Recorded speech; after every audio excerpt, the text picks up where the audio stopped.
Hello. అక్కయ్య నమస్తే. నమస్తే అన్న, బాగున్నారా? బాగున్నా అక్కయ్య, బాగున్నా. ప్రతాప్ రెడ్డి మాట్లాడుతుంది. అవునన్నా, చెప్పండి. ఎలా ఉన్నారన్న, బాగున్నారా? బాగున్నా. ఎక్కడున్నారు? ఇక్కడ పాలకొత్తులోనే ఉన్నాం అన్న. ఈ రోజు అది మన మినిస్టర్ గారు వచ్చారు. అవును, చెప్పిండు.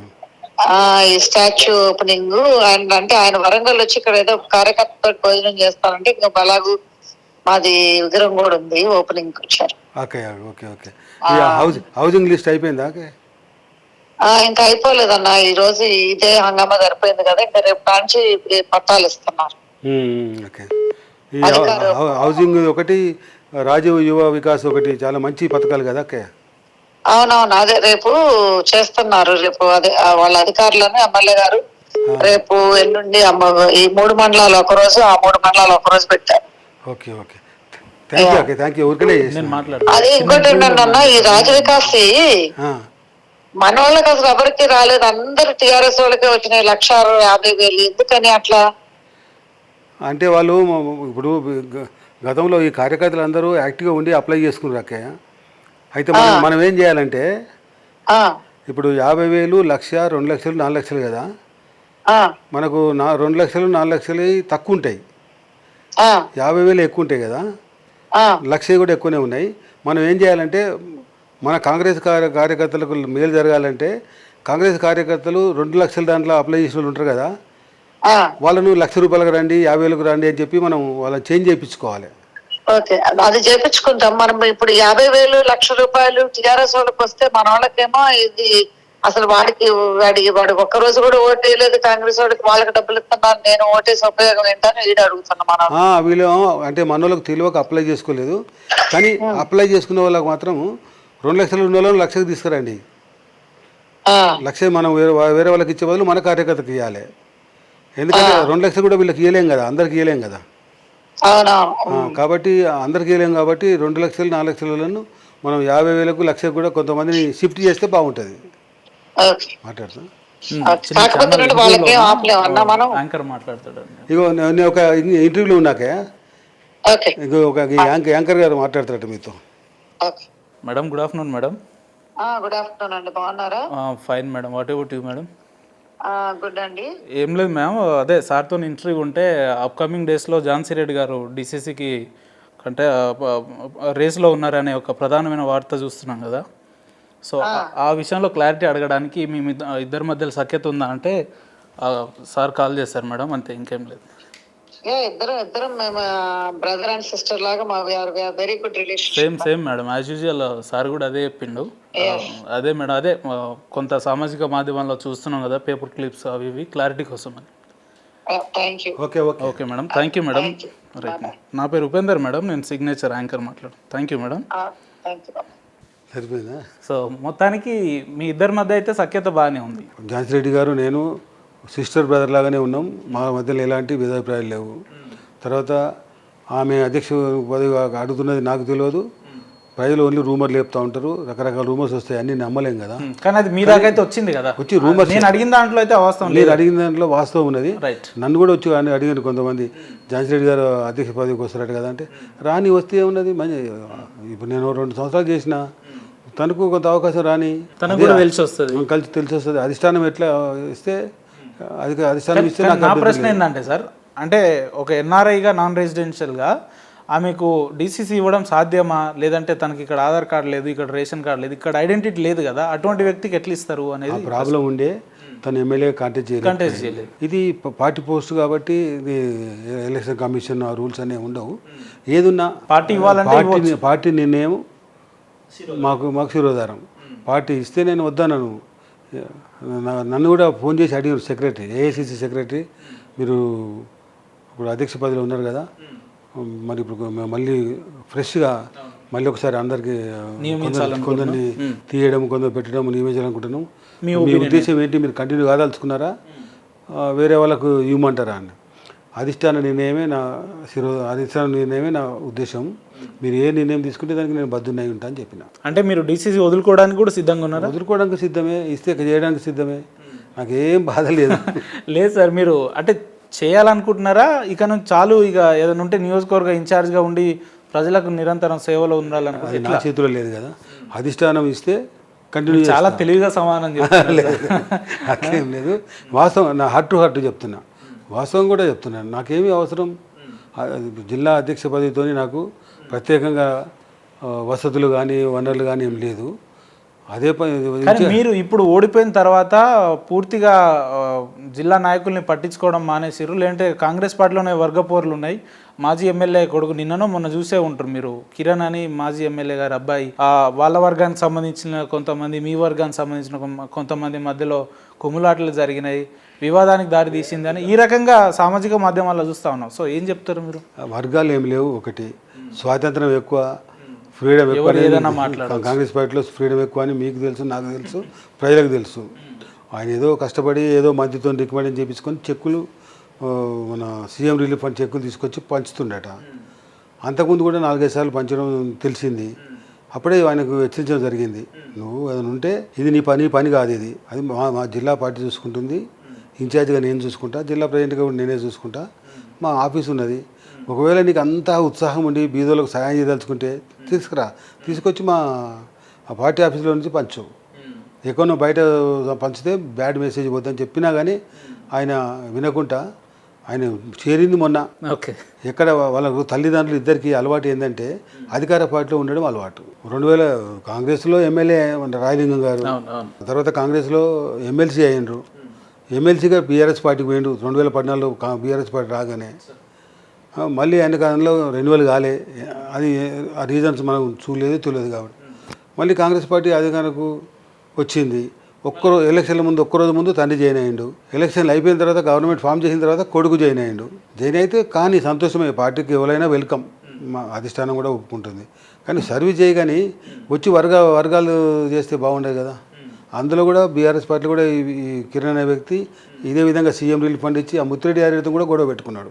అది ఇక్కడ కూడా కంటిన్యూ చేస్తూ ఉన్నాడు. ఆయన కాంగ్రెస్ పార్టీకి వెల్కమ్, సరే సమయంలో వచ్చినప్పుడు అది అధిష్టానం నీ సేవలను గుర్తించి ఏదైనా పదవి ఇస్తే కూడా తీసుకోవద్దానం, కానీ పార్టీకి నష్టమయ్యే విధంగా పనిచేయొద్దని చెప్పి కొందరు మంది పోయి కార్యకర్తలు పోయి ఆపేసినారు ఈ మధ్యనే, మొన్ననే. అవును సార్, అది పద్ధతి కూడా కాదు కదా. అది మా నోటీస్ కూడా వచ్చింది, అందుకే అడిగిన.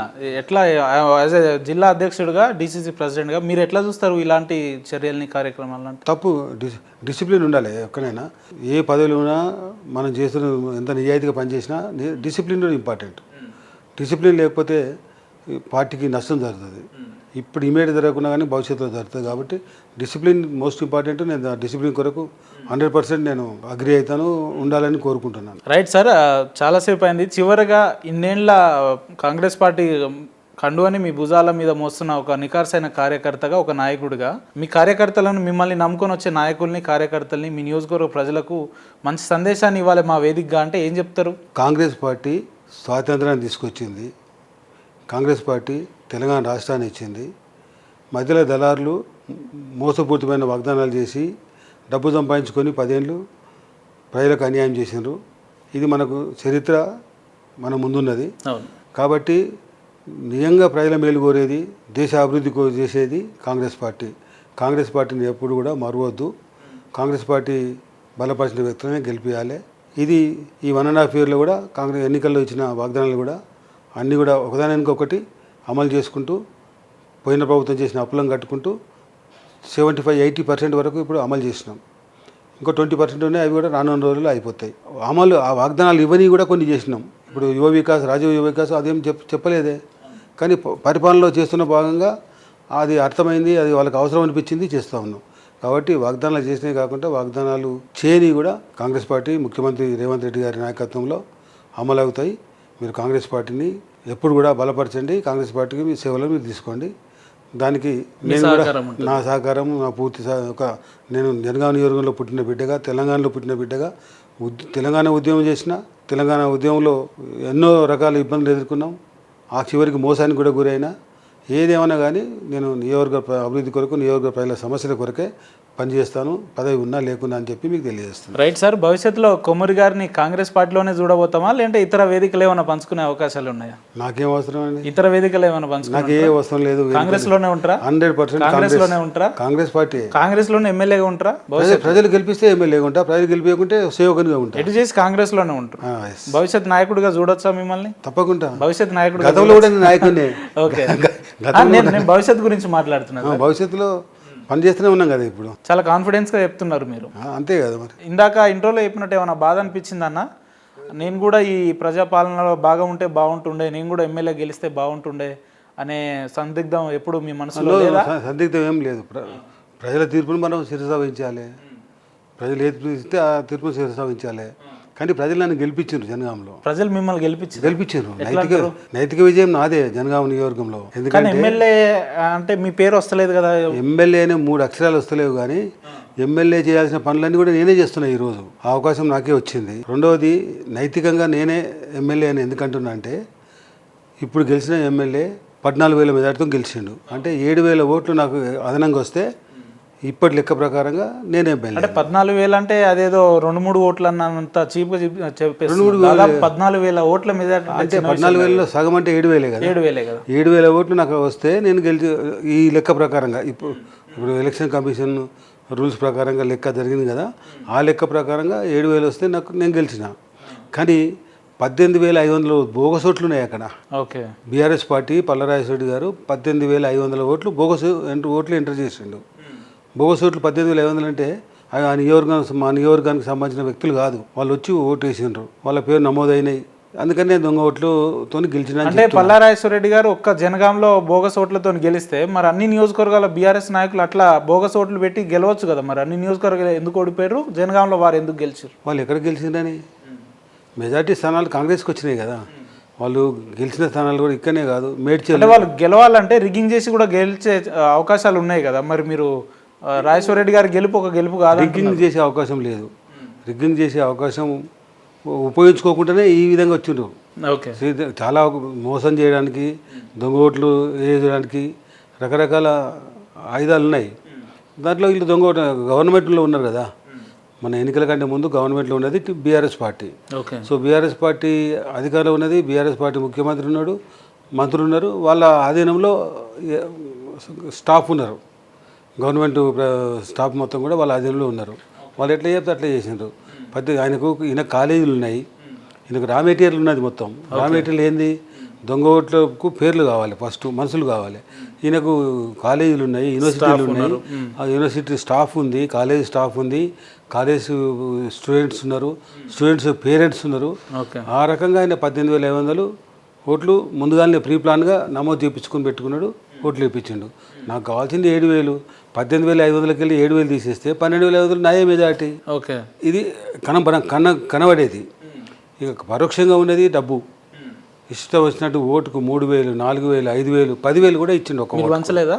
ఒక్క రూపాయి కూడా? మేము పంచితే మేమే గెలిచేవాళ్ళం కదా. మేము పంచొద్దు అనుకున్నాం, పంచలేదు మేము. మాకు ఎందుకు మరి కొమ్మూరు దగ్గర 1,000 కోట్లు ఉన్నాయని బయట చర్చ నడుస్తాయి కదా. మరి అట్లా అనుకుంటే ఆ లెక్కను చూసుకుంటే మీరు ఓటుకు 10,000 కాదు 20,000 కూడా ఇచ్చే స్తోమత మీ దగ్గర ఉండాలి. 20,000 ఇచ్చే స్తోమత నాకు భగవంతుడు కల్పిస్తే నేను సంతోషమే, కానీ నాకు భగవంతుడు చిక్కడికి నేను ఇచ్చిండు. నేను కష్టపడి నిజాయితీగా సంపాదించుకున్న సొమ్ము నాది, నా తెలివితేటలతో కష్టపడి సంపాదించిన సొమ్ము నాది. కానీ ఎక్కడ కూడా అవినీతిగా కానీ, లేకుంటే కాంట్రాక్టర్ తీసుకొని కానీ, ముఖ్యమంత్రి పేరు చెప్పి కిట్లు అని హాస్పిటల్కి ఇచ్చారు కదా. ఆ విధంగా ఇప్పుడు ఈ ఎమ్మెల్యే కుటుంబ సభ్యులే కదా తీసుకున్నది. ఆ విధంగా తీసుకొని సంపాదించిన డబ్బు కాదు.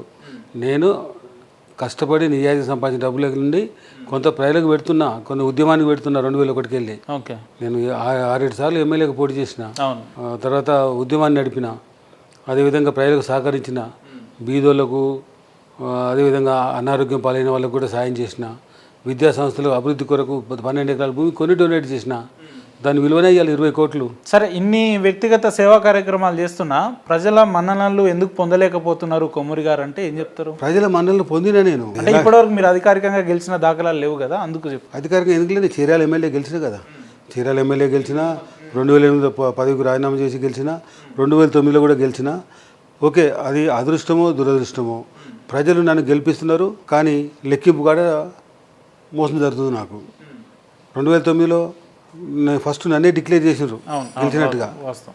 అందరికీ తెలుసు, మొత్తం మొత్తం భారతదేశం మొత్తం తెలుసు, ప్రపంచం కూడా తెలుసు. అవును నాకు అప్పుడు అంతలే అమెరికా నుంచి కూడా ఫోన్లు వచ్చినాయి, కంగ్రాచులేషన్ చెప్పినారు. ఎందుకంటే వాస్తవంగా గెలిచినప్పుడు నేను అక్కడ, కానీ అప్పటిదప్పుడు తారుమారు చేసి ఓ ఎంపీ మిషన్ తీసుకొచ్చి అవును అందరి ముందు షోపుటప్ చేసి ఏం జరిగింది అనేది అందరికీ తెలుసు. అందరికి తెలిసింది.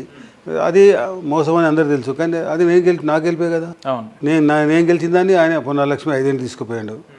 తర్వాత నేను చేయలేదు, ఎన్నికల్లో లేను మొన్న, కానీ ప్రజలలో ఉన్నా. నేను ఎన్నికల్లో లేనప్పటికీ ప్రజలలో మాత్రం ఉన్నా.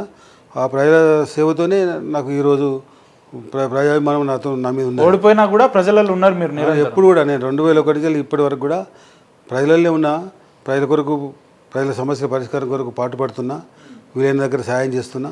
అందుకనే మొన్న నన్ను ప్రజలు దాదాపు 20-30 వేల మెజార్టీతో గెలిపించేది. నా కొరకే ప్రత్యేకంగా కేసీఆర్ కానీ బీఆర్ఎస్ పార్టీ కానీ సిట్టింగ్ క్యాండిడేట్ మార్చిన ఘనత వాళ్ళది. ఓకే, సిట్టింగ్ క్యాండిడేట్ ఒక నా దగ్గరనే మార్చిండు. మన పాత వరంగల్ జిల్లాలో అవును అవును 12 సీట్లలో ఎక్కడ మార్చలేదు. ఎక్కడ మార్చలేదు, ఒక నా దగ్గరనే మార్చిండ్రు. నా దగ్గర మార్చడమే కాకుండా విచ్చలవిడిగా డబ్బు పెట్టిండ్రు. విచ్చలవిడిగా డబ్బు పెట్టుకోవడమే కాకుండా సభలు, కేసీఆర్, హరీష్ రావు, ఒకరి మీద ఒకరు రాత్రిని పగలు కష్టపడ్డారు.